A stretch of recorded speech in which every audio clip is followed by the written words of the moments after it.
하나님의 평화가 여러분과 함께 하기를 주의 이름으로 축복합니다. 오늘 우리에게 주시는 하나님의 말씀은 베드로전서 4장입니다. 베드로는 초대교회 성도들에게 하나님의 은혜로 거듭난 사람이 살아가는 삶의 방식을 들려줍니다. 고난 속에서도 선한 일을 선택하는 사람이 하나님이 이루시는 아름다운 일을 보게 된다고 합니다. 오늘 본문 2절에서 우리는 육신을 입고 살아가지만 이 몸을 정욕을 쫓아 살지 말고 하나님의 뜻을 쫓아 살도록 이 육체를 사용하라고 말씀합니다. 선택의 문제입니다. 우리는 선택할 자유를 가지고 있습니다. 그러나 우리의 자유가 하나님이 이루시는 아름다운 일, 모든 일 가운데 하나님의 영광을 드러내기 위해서는 뜻을 세워 우리의 몸과 시간, 기회를 사용해야 합니다. 물질로서 우리 몸은 깨지기 쉽고 연약한 존재입니다. 언제든지 불의의 병기로 쓰임받을 수도 있습니다.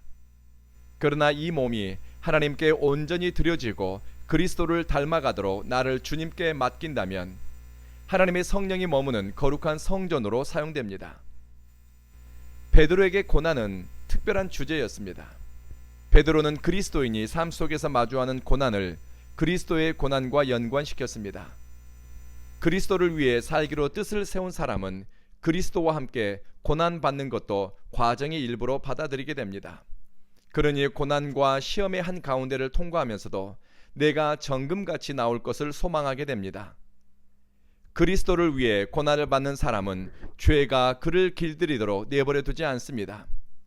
성령이 육신의 정욕과 안목의 정욕을 따라 살지 않도록 인도하니 하나님의 뜻을 쫓아 선택하고 거룩한 것으로 심고 신령하고 선한 것으로 주님께 영광 돌리기를 열망하게 됩니다. 19절 말씀처럼 이렇게 뜻을 세워 그리스도를 위해 선한 일을 선택하는 사람은 자신의 현재와 미래를 오직 창조주 하나님께만 맡기게 됩니다. 우리의 시간은 오직 하나님께 속했기 때문입니다. 당장 잘 되고 안 되고의 문제가 아니라 내 걸음을 하나님께 맡기는 사람은 인생의 모퉁이 길에서도 그 다음을 선하게 인도하실 하나님을 신뢰하게 됩니다. 그리고 베드로는 8절에서 여러분 무엇보다 서로 뜨겁게 사랑하십시오. 사랑은 허다한 죄를 덮어줍니다. 불평 없이 서로 따뜻하게 대접하십시오.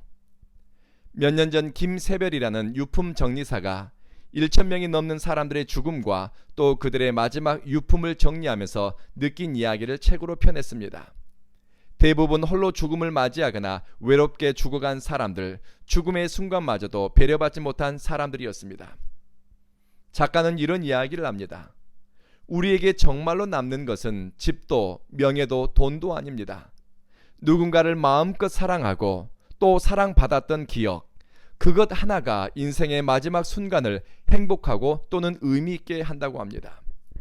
만물의 마지막이 가까워 오물 아는 사람, 아멘 주 예수여 오시옵소서 재림신앙으로 사는 사람, 우리의 시간은 유한하지만 영원하신 하나님 앞에 우리가 서게 된다는 사실을 인식하는 사람에게 베드로가 들려주는 이야기는 여러분 깨어 근신하며 기도하세요.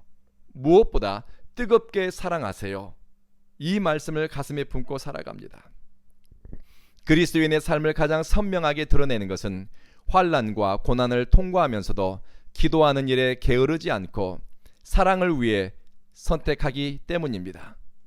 우리는 이기적인 본성을 가지고 있으나 사랑하면서 본성을 쫓지 않고 사랑의 길로 세상의 가치와는 다른 사랑의 길로 선택하며 갈 수 있습니다. 오늘 기도하실 것은 사람을 뜨겁게 사랑할 수 있는 마음, 허다한 허물을 덮을 수 있는 넓고 깊은 사랑을 달라고 기도합시다. 그리고 우리의 몸과 시간, 기회들을 죄 짓는 일에 사용하지 않고 하나님의 뜻을 쫓아 살도록 은혜를 구합시다. 그리고 하나님의 뜻을 따라 사는 사람은 선한 일을 도모하면서 자기의 영혼을 신실하신 하나님께 맡기니 우리 안에 선한 일의 열심과 하나님께 우리의 걸음을 맡기는 겸손함을 달라고 기도합시다. 마지막으로 오늘은 금요일 대한민국의 교회들을 위해 기도하겠습니다. 자비하신 주님, 예기치 않은 어려움이나 고난의 때를 만났을 때 우리 삶을 돌아보며 주님 앞에 겸손함으로 나가게 하소서. 우리에게 주어진 시간과 남은 때를 하나님의 뜻을 물으며 가게 하시니 세상의 허영과 거짓된 일을 쫓지 않으며 하나님을 경외하는 신앙으로 살게 하소서. 서로 뜨겁게 사랑하는 마음 주시고 허다한 죄를 덮기 위해 사랑의 선택을 하며 누구를 만나든 불평 없이 따뜻하게 환대하며 각 사람의 은사대로 섬기고 돌보는 일에 부지런하게 하소서. 주님께 우리의 영혼을 의탁하며 하나님의 영광이 나타나는 것을 기뻐하고 성령이 일하고 하나님의 뜻이 이루어지는 것을 즐거워하게 하소서. 주여, 한국 교회를 위해 기도합니다. 주일학교와 중고등부가 사라지고 교회는 고령화로 인한 현실적인 어려움들을 마주하고 있습니다. 과거에 좋았던 때 부흥하는 시기만을 추억하기보다는 다가오는 시대, 변화무쌍한 시대를 살피며 전략적으로 선택하고 새로운 변화를 시도하고 교회의 역할과 같이 신앙의 목적과 의미를 다음 세대의 자녀들에게 바르게 전할 수 있게 하소서. 주님, 오늘 우리의 생각과 선택, 행위 가운데 하나님의 영광을 담아낼 수 있도록 자비를 베푸소서. 예수님 이름으로 기도합니다. 아멘.